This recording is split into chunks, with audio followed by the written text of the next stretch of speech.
All right, you guys, we have got an industry legend with us today, and I am so happy that he's here. I was desperately trying to find the first time that I met Tarrnie Williams on our YouTube page.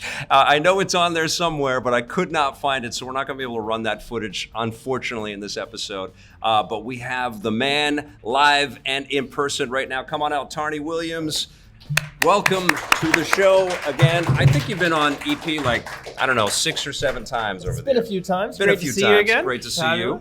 And you have done a little bit of everything. I asked you to kind of encapsulate a little bit of your career for us in an email. And I was not shocked, but it was just amazing to see Need for Speed for the 3DO. Was that your first game? No, actually, I mean, if we went back even further, the very first thing I worked on was actually at Distinctive Software before EA bought Canada Studio. Wow. And it was a Mission Impossible PC title. No way. Yeah. Was it associated with Tom Cruise at all? Or no Tom Cruise at that point in time. I mean, that was pre-Tom Cruise Mission Impossible. That would have been 89, I think. That was from the TV show. No movies had been made. Wow. Like this was. Did you have the theme in there? Yeah, there was really? the theme. Oh my God, I've never played that. I want to go and track that down. It was not a super wide release at that point in time, I think, but it's all right. So, okay, well, here's what's happened. It wasn't Need for Speed. Wasn't Need for Speed. That changed everything, right? Yeah, but Vancouver has been a hub, and I don't think people really recognize it. I think, Distinctive created the studio model, right? You guys really built this thing where you had the ability to create lots of games. And your people would stick together and they would say, this game now, let's go do this game, let's go do that game. And the industry wasn't really like that. It was a bunch of small teams that made one thing. Yeah, I think at that time, Distinctive Software was the world's largest third-party developer. Amazing. At like 70 people. Right. That's a lot of people, though. That is a lot of people. At that time, games were made by 3 people, right? So that's a lot of different teams at that time who can, I can find the bigger games, some of the Konami stuff. It's amazing. Doing was bigger. But. Yeah, and it's a lot of people, again, it feels like. There's a lot of small companies out there that are, you boot up the Nintendo Switch store and there's just a million different choices now. But, so give us a sense of what Vancouver, though, was like in the days, maybe preceding Need for Speed for 3DO, because that was the first iteration of the game, right? Yeah, I mean, at that point in time, really, there wasn't a huge number of developers. I mean, because it was the beginning. Right. I think there was Sydney Development Corporation, and that was my father's company. Yeah. And so they did some, I think they were the first Canadian publisher. They published like Wizard of Id titles and things for the ColecoVision. Yeah. Way back, and then that kind of rolled into forming Distinctive, and then EA bought Distinctive. And then from that, actually, EA buying Distinctive was kind of a trigger point because not everybody wanted to move on. And so some people left and formed Radical. Right. And then there were 2. Right. And, from there, it's kind of been a never-ending fractal Handlebrot as it just keeps branching and branching and branching. And every, time something new happens, people leave one company and form another. I don't know if you remember Blaine Kilo did a great Straight, Vancouver ecosystem. The Vancouver game-making tree. Exactly, which was Shout out to Blaine fantastic. Yeah, he's awesome. Yeah. So you were with EA, though, for quite a long time, right? That was where you started your career. Absolutely. I was at EAC for 8 years. Okay. And that, there did, the original Need for Speed. Then we did NBA Live 95 to 98. Yep. Which is where we first met, and this is how far back we go. We were on the court at the Vancouver Grizzlies basketball game doing the interview about the new NBA Live. That was fun. 97, we got to sit on the court and play our game on the Jumbotron, which was pretty cool. It was incredible. They were playing the game behind us, the actual sport behind us as we were talking about the video game. And they just let us do it. And then we got to go into the changing room. We did. And you brought your girlfriend. I brought my girlfriend at the time, now wife, Shannon. And everybody was naked. That was pretty funny. She went beet red. And best day of her life. But we had an amazing, that was true about, EA's access to video games and EP's access to video games. We could just call up the Vancouver Grizzlies or the LA Lakers or the Oakland A's and say, we want to come and talk to the players about video games. Yep. And they would go, sure. Well, and the players all played too, right? I mean, even at that time, video games were definitely a big deal on the sports team side of things. And I mean, these days, kind of video games just a big deal everywhere kind of thing, but they weren't then. I mean, it was more in the yes, a lot of people think they're important, but not everybody. Now they've turned into a monster industry that they have on every device, and gaming's kind of up there as one of the key media How did you leave Need for Speed? Because I don't know if that happens so much now. When you have a monster success like that in video games, you end up staying with that for many, many, many sequels. You know, I mean, I'm always kind of looking for something new. Yeah. And so there was an NBA Live opportunity that we were going to reboot the franchise from Bulls Blazers. And so I basically said, that sounds pretty exciting. Let me go do that. Yep. And then did that for 4 years, I guess. And then was ready to do something else, and we started a third-party acquisition group and did Kessin and Street Skater and a bunch of things. And amazing. Kind of needed to go move to California because I change. I mean, Yeah. I like change. I like pushing things. I've pretty much launched something on almost every new platform, almost every new business model that those things have come out. I like change. That's why I'm in VR now, and but mixed reality, really. I like using VR and cameras to create streaming content.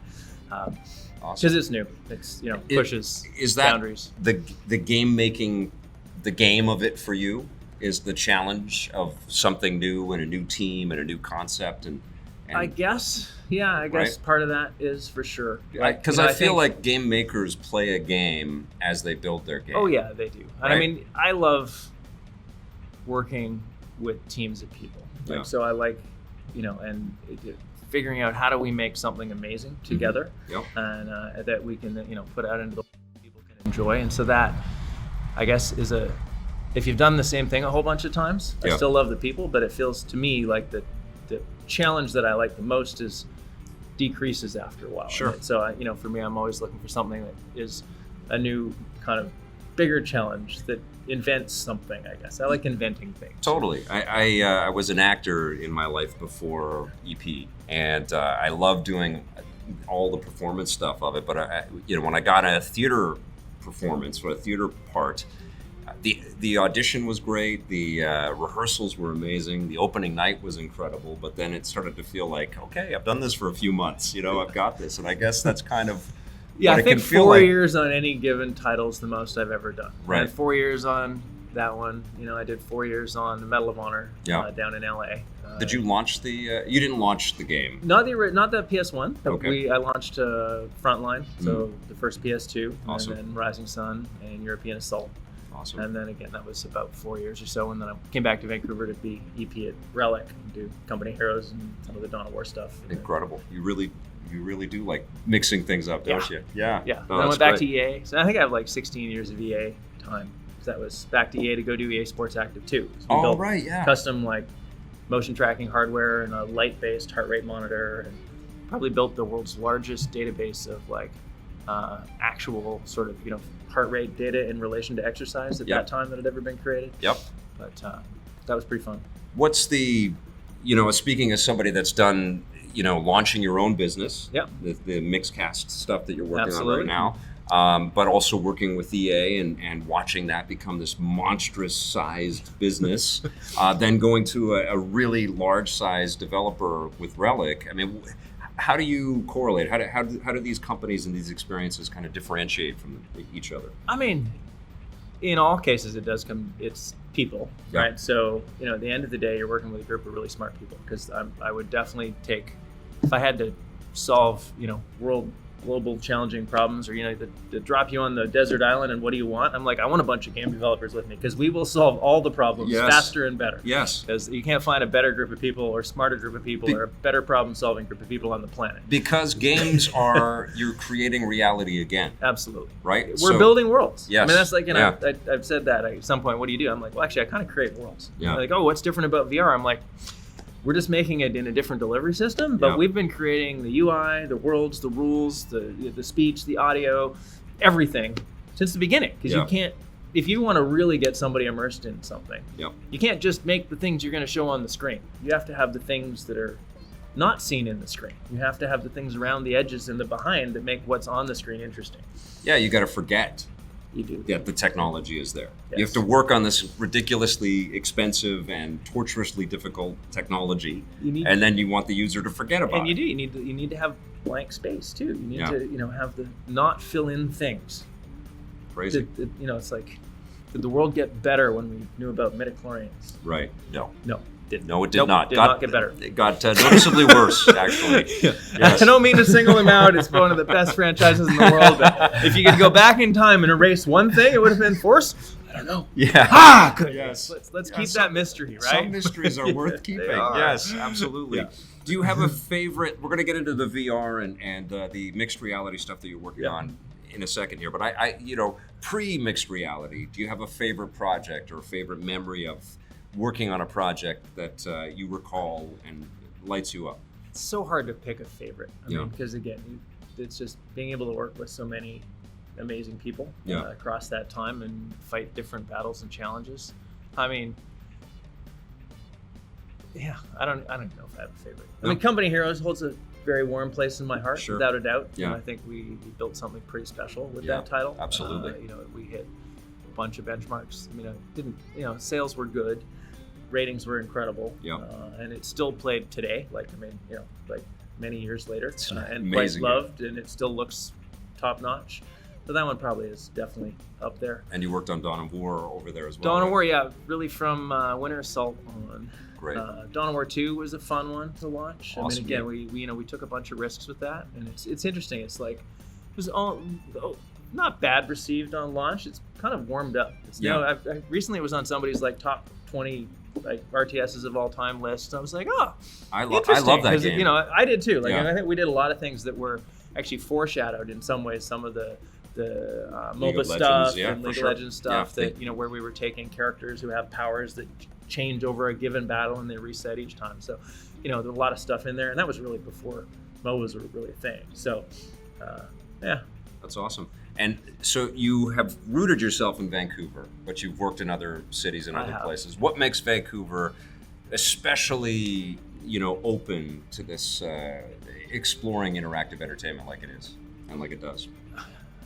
I don't know, really. I mean, I think it's a really nice place to be. Yeah. So it's a nice place to live, and I think that smart people want to live in nice places. They do. Yes. Well, if you look at video games globally, they tend to be in cities that people like living in. Sure. So there's lots of clusters in those cases. And, Vancouver, I think, because it got started early, partly because of my father, partly because of distinctive software, it built that ecosystem. At various times, Canada's had pretty good exchange rate from the standpoint of an American company spending money because we're cheap. Yeah. Right. Yeah. So that's good. So that helps drive investment. Sure. And we've had pretty, reasonable, not always, but reasonable immigration policies, so we can bring people in from overseas because tax credits and things. Tax credits have absolutely helped. Yep. It's a very global business because we're looking for the best talent in the world. Right. And so you have to be able to look globally to find that talent, and if you can't bring them to where you are, right. And they got to want to make that move, too. And they got to want to make that move. So if you can't do both of those things and put them both together, you're not going to compete at the highest levels. Right. And so, basically locales that enable you to do that then let you compete. Do you, and I don't mean to throw shade at any other nationality out there, but I have this thing with Canadians. I feel like it's such a collaborative medium. This is true. Right? And you have to kind of just push your ego down a little bit and work as a group in one direction. And not everybody can do that, but Canadians seem to be built for that. Yeah, I think we are definitely very good at collaborating, saying sorry if we think we're wrong, at being polite and inviting. So that's helped. Did you notice, and I'm not trying to start any kind of war between LA and Vancouver here, but did you notice a difference between working with EA in LA as opposed to working with EA in Vancouver? Not a huge one. I mean, I noticed the differences in nationalities, like you say, Americans have more of a tendency, and actually I went to school in the States for a couple of years at Colby College, and one of my interview questions was like, what's the difference between Canadians and Americans? I was like, well, Americans have massive stereotype. Okay, first caveat. But second, more people in America have a tendency to be like, it should be like that, and they drive towards that and then figure it out. Canadians often are a little bit more like, okay, let's see our options. Okay, then we'll go there. Yeah. And so both can be right and better at times. Yes. But, Cool. Well, you must love that about your career, is that you've had that ability to have that perspective. Yes. Hire people from all over the world and learn from them. Absolutely. Travel all over the world and share what you've learned all over the world. Yeah, no, it's been good. I mean, I have worked with teams not just in Vancouver and LA, but I've worked with teams in Montreal, London, Paris, Tokyo, Yokohama, Shanghai. Awesome. More places in the U.S. too, Chicago, Austin, Texas. I don't know. There's probably more, but super cool. It's great. And interestingly though, we're talking about some differences. I'd say there's more similarities in all of those things than there are differences in terms of the people. Because at the end of the day, everywhere you go and every team I work with are a bunch of really smart people who have a vision and a passion for wanting to create what they're working on and put it out into the audience and put it out into the world and see what people think. In the film industry, I think what happens is there's a language on a set, and people know the disciplines and they know the job titles and the hierarchy and the rules, basically. So you can take, a film and go anywhere in the world, pretty much, with a professional crew and know what you're going to get. Is that achievable in video games? Yeah, Are we getting to that at that point? True enough, now? for sure. Yeah. I mean, I think that that understanding is pretty baked in there. I know there hasn't been a lot of job title invention in a while. I mean, at Relic, we kind of created the narrative designer, you did, right? I mean, we're talking about a medium that's 70 years younger than movies. And it doesn't mean that other people weren't doing those things, but we gave it a name and hired a people. And Stephen Deinhardt came and he won an award for it, and stuff like that. Yeah. I think these days it's even some of the sort of less commonly known titles are still fairly well known broadly globally. So all of that building and learning, all of the lessons and the rules, they're all built. You guys have got a language. You've got 2D gaming down, or gaming on a 2D screen done. Yeah. And then you say, let's throw it away and let's all start to learn new things with VR and mixed reality. Absolutely. Has it been just insane? Yeah, to be in that space? It's been super fun. It's like what's going on with AR and VR and mixed reality? Is everything going okay? Yeah, it's bumpy. I mean, but it's early, right? Yeah. And it's a big change. I think if you think about VR, because really we're doing something with Mixcast. In the Mixcast, we just kind of recently we were at CES in Intel's booth and we showed off, which is amazing, by the way. Mixcast VR marketing system. It's so working cool. with Richie's Plank Experience guys out of Australia. And so we, built this experience because one of the things with VR that's amazingly different is that normally in games, you have a screen. Yeah. You can see the game that's going on. You and I could both play a game together. Yes. In fact, frequently we've done that. Yes. Others have done that too. That is an achievable thing VR, that human beings can do. You put your headset on, and now, it's kind of a personal experience. Now you can be connected multiplayer, in which case you are having two personal experiences where in this other world you can see the other person's avatar. Sure, yes. What you can't see very easily is if I'm standing next to you with a headset on, I get to see one of two things. Either you with a headset on, waving your arms around, and these days it's kind of like big and bulky, or I get to see what you're looking at, which pretty much makes everybody sick. Right. And so, as we were building one of our first VR games, we built a puzzle game called Awaken. Mm-hmm. As we were building that, we really wanted people outside to be able to see in. And that there was no way to do that. Yeah. And so that's pretty much why we created Mixcast, was how do you look in? How do you use a camera outside? We do, film style stuff. We do, background removal to composite a scene, and so we built a whole platform to make that easy. We do no green screen background removal. We composite a person into camera layers. Controls and everything too. If we have tracked cameras, we can use tracked cameras. We have multicam. We support all sorts of various different 4K, 8K. We do recording. We do streaming. That's awesome. Does all sorts of stuff. So you started.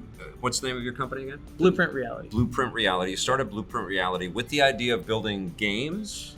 We had planned to do both. Okay. And so, we were like, let's do games and tools. Yeah. And then as we, brought the game out and brought the platform out, it didn't have a name yet. But it was just like we showed it at, I think, VRX, December of 2016. Yeah. A lot of people were like, okay, that's really cool. Desperately needed. And having just spent 6 years doing mobile games with the Roadhouse Interactive, right. I was like, okay, what do I feel like raising money for right now? Yeah. Games company again after 6 years, or do I feel like raising money for a platform? Right. And I was like, let's do something new. So, because this was first round of CEO guy, been COO on the other one, co-founder. So I was like, all right, let me try a different flavor. And it felt very much like we had something that was foundational for the industry, really critical, and is actually needed to be able to make VR succeed. And so if you can't, because right now VR is really hard to market. How do you market VR? Yes. Well, you need to use Mixcast, because you can't show a person in context with the experience they're having, which means it's like selling TV on the radio. And Valve did that with the Vive. Absolutely, they're launched when they launched video, they did that. But that was not an easy thing for everybody to do. No, that's like a multi-week shoot on a green screen stage with tons of professional camera actors, cameras and actors. And they make it all look so easy. We're making this happen. We use Intel RealSense depth cameras to remove the background without a green screen, and we do it all live right there. So you don't need a green screen at all? You don't need a green screen. Amazing. Yeah. And so what has the response been? Have you got streamers out there? Have you got few? It's been slow. Yeah. But partly just because it's kind of after VR. Yeah. VR has been a bit slow, right? Yeah. And so without a doubt, the interest is growing like a very large snowball as it's rolling down the hill. Yes. So actually, even since CES, it's been fantastic because people finally, I guess we figured out how to say it more clearly. Delivered a piece of content and a system that actually auto-generates that content, because what we now do with the whole Mixcast VR marketing system is we actually can take a piece of content, work with the developer a bit, and then someone goes through that experience. We use the 2 cameras, we auto-edit between the 2 cameras, we record those pieces, we insert pre-recorded shots, we then post the whole thing automatically, including audio, stingers, mic track, add the bumpers, top and tail, and we deliver the full content with you as the star 30 seconds after you take the headset off. That's incredible. And so you get a piece of customized social media shareable content, and it shows up on a touchscreen that you touch, enter your email, and it delivers it to you. So people can walk away from CES with that. Exactly. We delivered 450 of those in 4 days at CES. And this is basically, the design is, how do we help people in the industry who are trying to sell VR? So how do we help the location-based VR arcades? How do we help location-based systems? Oculus and are they all over you? Are they working with you guys? Yeah, everybody's trying to figure it out. Yes, and so this is back on the not casting shade. Everyone's trying to figure out. Everyone's like, oh my god, VR is amazing. Yeah. But at the same time, we're still in the we haven't got to the smartphone stage of the headset. No. We're in the big ass phone that you have to maybe carry around. And just look how sleek those are. It comes in a purse. Those are sleek. Yeah. Yeah. Just imagine if that was your eyewear. Oh my god, no, not really. It is amazing, but it is a commitment, right? To go and test all of this stuff out. It's a commitment, and it's a commitment. What do we got to do now with VR? What does it have to do? Is it about the software, or is it about the hardware, or is it? It's definitely both. From the software side, people are continuing to make experiences that are amazing and excellent. Mm-hmm. But VR requires a ton of power too. Yeah. So if you look at outside of VR, what does they look like? On a visual fidelity side, they're still not at the same level, and nobody can make an investment to build a game at the same level that you're investing. Right. In a non-VR game, because your market size is too small, right? So there's no way you'll get a proper return on it. Right. Second thing is the hardware. Yeah, it's heavy, it's big, and so that isn't there yet. I've heard good things about Oculus Go. I've heard that's a pretty good, low. I think they've done well. Yeah. I personally I like the Quest. And you so the Quest is coming out. Yeah. Well, not just the power. Yeah. For me, VR isn't really VR unless you have 6 degrees of freedom on your head and your hands. And Oculus Go doesn't. Okay. So all the mobile standalone versions up to this point are 3 degrees of freedom. Okay. And the problem with 3 degrees of freedom is you get to rotate and do this, but you don't get to translate. Okay. And so, you hear about VR sickness. Yeah. Well, a lot of that is caused by 3 degrees of freedom systems rather than it's trying to lock the way that you look at stuff. Because what happens is your body and you're seeing things, and you're seeing the world that you're in. Yeah. And now you move like this, but the world doesn't move. Right. And your body says, well, there's a disconnect between my vestibular system and my eyes. So that must mean I'm poisoned. I should probably throw up now. And that's not going to sell too many headsets. No, exactly. Yeah. So it's really important that as creators that I'm poisoned. I should throw up now. Exactly. Put that on your poster. Exactly. Yes. So that's why all the 6 degrees of freedom stuff doesn't do that. It has essentially tracking in all the directions. So. You move accordingly, and then your body's like, I'm happy. Now, sir, you can still do things in the actual experience creation to make people have more challenges, because there's locomotion challenges. How do you move? Yeah. You might have noticed a lot of the VR games use teleportation. Yeah. That's because moving at rates that you can't move at. Do you get any motion sickness, or do you train yourself not to? I can get motion sickness, and despite the fact that I'm pretty good at not getting motion sickness, and again, it just depends on what the experience is. Right. So, certainly, I got 3 Degrees of Freedom stuff. I just don't really wear because you're. I know, and actually, my brain is like, "Why are you doing this? Get out, quick!" I've only had that. I turned it all onto first person shooter mode for Doom VR. Oh yeah. So I played it like it was I was like, I took it off and I don't want to see a VR thing for a while. I was I was like going to bed, going, "What did I do?" And that's why some of the free roam facilities have popped up, things like Zero Latency, or Nomadic, or Dreamscape. They have like the Star Wars Galaxy, or the Void. Yeah. So what you're doing there is you're putting a headset on, and now you're going through an environment where you're moving. It's always 1-to-1. Right. You're not. There's no teleportation. There's no anything. You're 1-to-1. And there's just a baseline set that isn't all beautified within the visuals. Absolutely. But it'll keep behind you the from scenes, like some people have got full open rooms. Some have actually built physical environments, so you interact with switches and you open gates and you pick steps things up. to the holodeck, man. Oh, so absolutely. Close. It's absolutely like that. And so they're all people that we're talking with about working with, because of course, all of a sudden, if you implement our technology, they now can leave people with a 1.5-minute video of the experience they just went through that shows them being a hero and doing whatever awesome things they got to do from multiple camera angles as they went through this experience. That's awesome. I'm starting to hear from game developers that have transitioned to other disciplines, like the medical industry, working in VR. Yes. Is that something that you see as or real estate or something like that? Is that a good application for what you're building? For what we're doing, really. We've had contact with and have clients for some of like our free version in pretty much every industry, everything from training and medical to real estate to design, communications, because it lets you see the person in the world that they're in. Yeah. And it lets you really connect people between the real world and the virtual world. Right. But still people. Right. Because I don't know, if you're going to go see your doctor, do you want to see an avatar? No. No, not really. Yeah. And fine, there's a headset in the way, but the headset's going to get smaller and lighter. Yeah. Do you think there's still going to be an avatar? Do you think it will be sunglasses level absolutely. At some point? Yeah, absolutely. And are you, without question, because you have it's access? Going to be contacts. I mean, it's going to absolutely get lighter than glasses. Unreal. There's actually a BC company, I believe, who are doing implantable lenses that go into your eyes that you implant that have external things. Are you going to do that? I don't know. We'll see. Not first.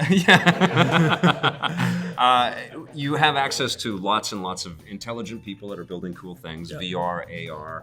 Do you have a preference yet, or do you just want to see how it all sort of unfolds? I'm more of a VR guy. Yeah. I mean, I think that AR, I'm an experienced developer and a world developer. I make stuff that's amazing and takes people places. Yeah. AR is really useful for this world. Yes. And for the things that you do. Yeah. And I'm sure that I will buy and own and use things that are AR. And what we make absolutely works with AR as well. Yeah. But in terms of passion and what I love, VR is definitely way more where my heart is. Because you want to go into space, you don't want to bring space to you. Well, because we're in one world, right? Yeah. We're trying really hard to get to Mars and maybe the moon. Yeah. It's taking billions of dollars. Right now, there are thousands of worlds available in VR. Right. That you can go visit. Right.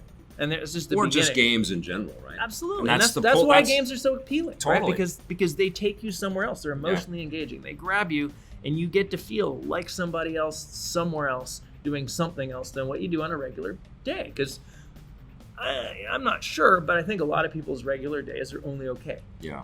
And so the ability to be a hero in an amazing place, achieving awesome things, potentially with like-minded people as you play together, that's awesome. And that's, I think, the core of why you still do what you do, right? I mean, you have this business experience that could have let you go in any direction you really wanted to, and you're working with, as you say, having to reconstruct worlds, which is one of the hardest things to do. No matter how you frame it, you could have done anything, but you're staying with games. Yeah, I just that's what I like doing, right? I like being able to bring people those moments of joy, and being able to craft experiences and do things that haven't been done before.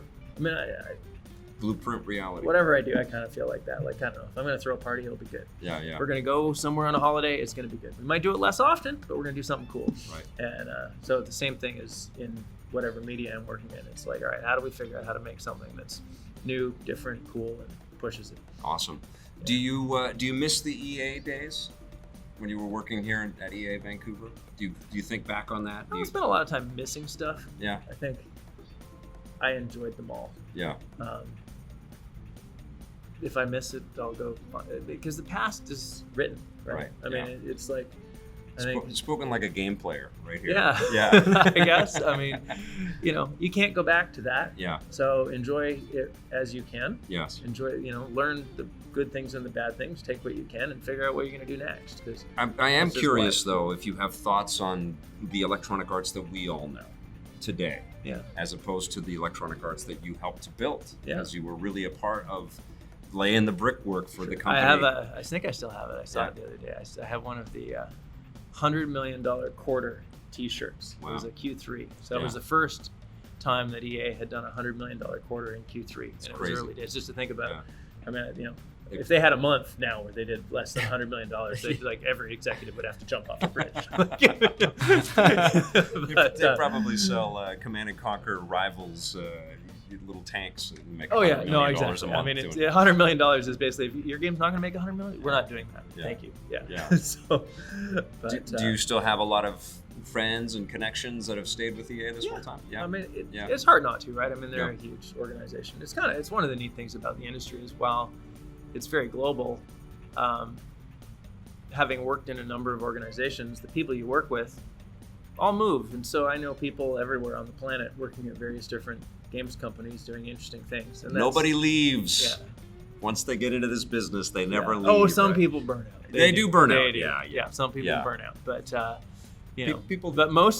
a lot of them come back after a break. Yeah, for sure. Yeah, because I think it's kind of addictive building things with really smart people. Yep. Like it's, you go to work every day, you're like, this is hard. But you know what? Like, hard isn't really bad. Like, would you rather do something boring and repetitive? I mean, that's why we moved into the Vancouver Film School. It's like, let's challenge ourselves. Yeah. Let's see what happens. I mean, I think that's what life is about, is continuing to do new and interesting things and set yourself challenges and do that stuff. Because I think even like, I like longevity research stuff. And that's one of those things. If you stop doing things and challenging yourself, you die. Yeah. So don't do that. And that's, I mean, another thing another way that games sort of connect with us as well, right? Because they do challenge us and we do feel like we're achieving things all the time. Absolutely. Keep us young. Absolutely. Right. No, and I think that's part of really good game design. So, I mean, you have to set this out, and it's really life design's the same thing. Yeah. Okay, what am I meant to do? Because like a friend of mine, one of our designers, I think was the lead designer at when we were making Medal of Honor, came up with what he called the fun pie, and it was great. And I probably won't remember all the pieces, but basically there's certain parts. Who's that, Chris? John Paquette. Okay, John Paquette. Okay. And so I believe he is at Insomniac. Okay. He's a creative director over there. And the fun pie was great because it's like, oh, well, what's fun? And he was like, damn, we should write this down. So he wrote it down. And, it's like, well, first you kind of need to know what you're doing, because really being lost is not fun. Yeah. Like, so you got to, especially like, because you didn't understand the directions, it is the enemy of fun. So you got to know, I kind of got to do this. Okay, cool. Now I got it something. I'm like, oh, and then having a good goal, like, oh, I got to get over there. Cool. Okay. Now, if you just got there, that's not really fun. But if there's a challenge to overcome, okay, that's pretty fun. So now I know what I'm doing. I got to go over there. I got to overcome this challenge. You overcome the challenge. Like, let's make the actual overcoming of the challenge fun. Like, lots of things are fun, like learning how to get good at something or making a great meal. Other things, like, I don't know, there's a lot of things that aren't fun, like the actual activity of them. Let's go like this 1,000 times. That's why I don't play The Sims. There you go. Yeah. So so then I've done this. Well, now I get over there. I've achieved this. Well, what happens? Well, I should get a reward. Yeah. So now we give you a reward, right? So we, give you sparkles and noises and fabulous things, and you probably get something behind good. The curtain here, people. Exactly. Now you've got something good. You're like, oh, I feel good about that. And of course, if you were done, then you'd like, probably pack it up and do something else. But you're like, oh, it turns out it's only one of the pieces. The princess is in another castle. Right. Damn, I got to keep going. Like, so all of those things together essentially kind of create fun. And this is what we all do. That's awesome. So you have the Mixcast VR out there. What do you call it? Mixcast? We call it the Mixcast VR marketing system, and just generally Mixcast. Like there's some different flavors of Mixcast. And you have Awaken is the game. Awaken is the game. Okay. And do you have another one in the back pocket? Is something coming? No, not another game coming right now. I mean, we've got lots of concepts and designs and ideas as one does. Yes.